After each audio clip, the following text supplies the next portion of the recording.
Thanks for spending a little bit of time with me this afternoon. Really sort of potentially exciting topic. Fighting fragmentation. This is a pretty lofty topic that I wouldn't possibly be able to scratch the surface on, but I do have a couple of ideas that I'd like to share with you. Real quickly, what I want to talk about today is a little bit about me, why design matters to this, what the opportunity might be, the context for this fight, and how Mirra fits in. I don't want to give you a full-blown pitch on this, but I do want to talk a little bit about why Mirra. Just quickly, why I care about this topic and why I feel a little bit qualified to talk about it. I was the founder of a company called Method, which is a design firm. Got to be about 100 people between 3 offices. I've been working in this digital sphere for almost 40 years. Yes, I am that old. So started when I was really young in the PCs, been through the internet, been through mobile. I started in '93 on the web at a company called Organic. I've seen all of these waves of computing. I've really dedicated my career to sort of commercializing these technologies. I've written a book called Experience Design, published by Wiley. And over the course of the years, I've really developed quite an understanding of sort of innovation and design tools and design systems. We've done a lot of work over the course of a long haul of time, helped launch the TED brand, have done over-the-top systems for people like BBC and Google, others. And it's in some ways considered to be one of the first sort of integrated brand product and UX agencies in the world. Very proud of it. I left, sold it. And took a couple years off before starting Mirra. But Method got known quite strongly for design systems, and so things like Material and Fluent, which you may be aware of from Microsoft and Google, really came directly from our offices. I want to talk about why design is important to this a little bit, and especially as it pertains to things like fragmentation.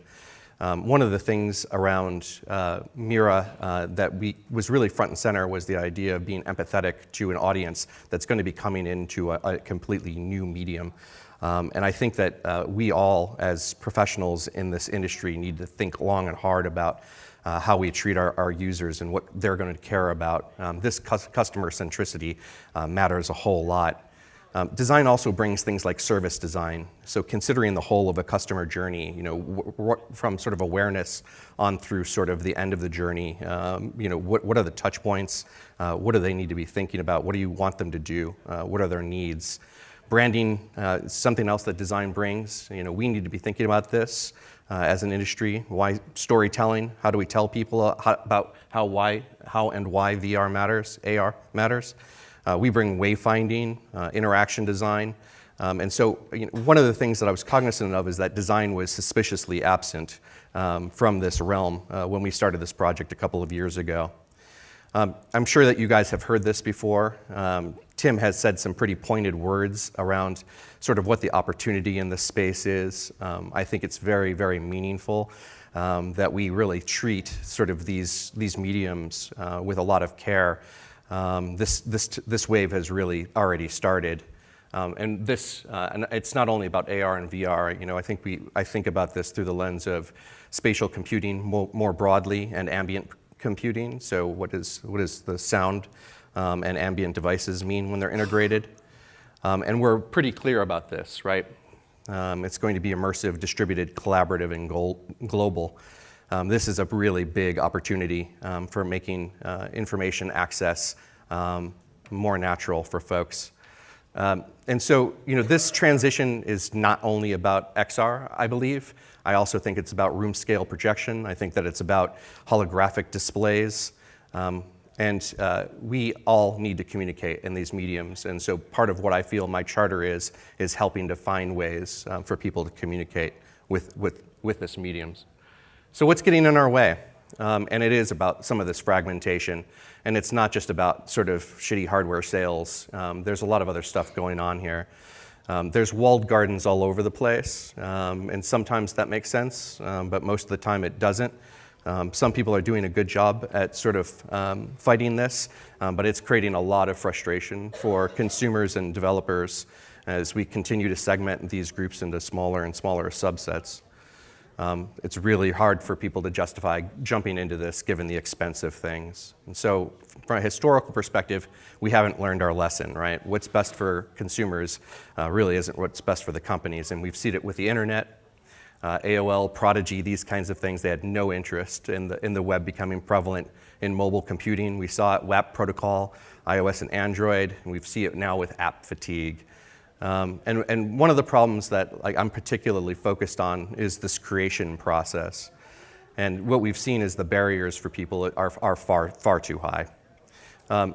People are completely confused, baffled by the number of platforms and file formats, the production complexities. Even businesses that want to jump into this now, they have to go to service agencies where this costs hundreds of thousands of dollars, can take, weeks, months. How do we help people through this? But there's been a bunch of advances through this. Unity is obviously the big one. I think that Google's doing a particularly good job through this. I'm really proud of them as a previous sort of vendor to them. Things like Blocks and Poly and Cloud Anchors and Articles, I think, are really interesting examples of how a company can start to direct this towards something that's less fragmented. I think that it's been fun to watch them. They've hired amazingly well, incredibly talented group of people there.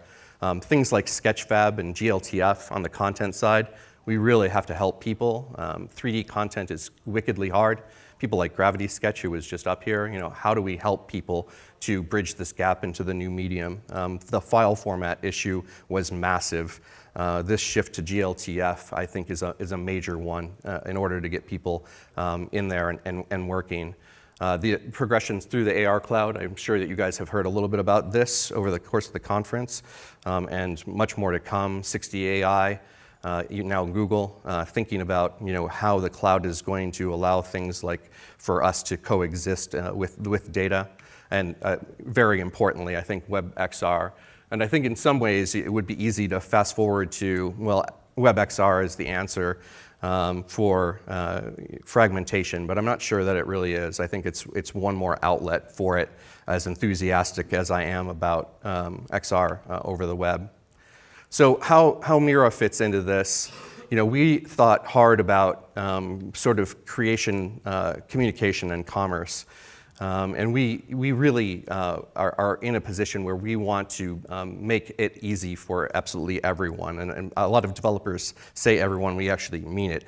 So that, sort of in the Squarespace mentality, if you have a need to communicate an idea or a business or you're a photographer, whatever you are, being able to provide tools that are that level of ease was sort of the big idea.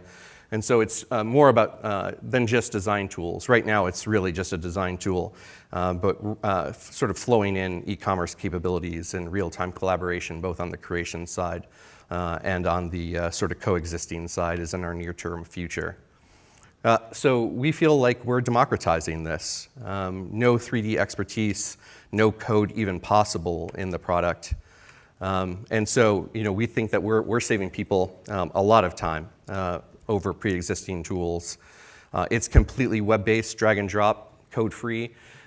We went through a lot of effort rather than creating a VR or AR-based tool to create something over the web.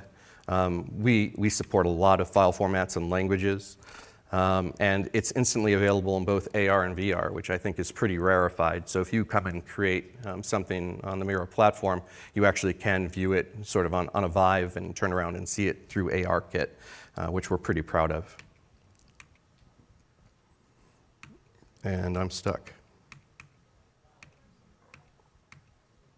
How did that happen? And there we go. Some of the feedback's been great. The idea that we're bringing a lot of new creatives to the industry, this is really key, I think, for me, specifically wanting to bring designers into this next realm is hugely important. Feels like the future of content creation and potential to attract a whole new market. These are the kinds of things that we want to hear. Hopefully this will play. Volume?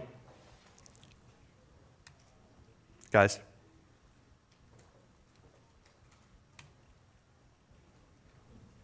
No dice?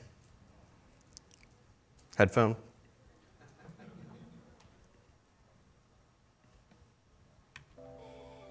Guys?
So just in closing, I would implore everyone that's working today with these sorts of new technologies to really think sort of empathetically with your users and find ways to get them sort of involved in this more quickly so that we can all enjoy this industry a little bit more quickly. Thanks very much for your time.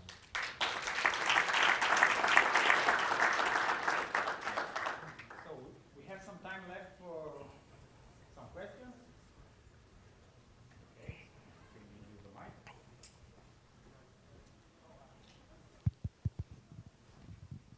What is the cost of your platform? Yeah, we just took the beta tags off. We were not charging until last Monday. And so there's a number of tiers. The basic membership is $15 a month. There's a sort of professional tier for $50 a month.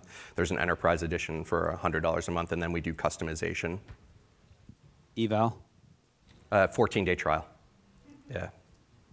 Shorthand, well done.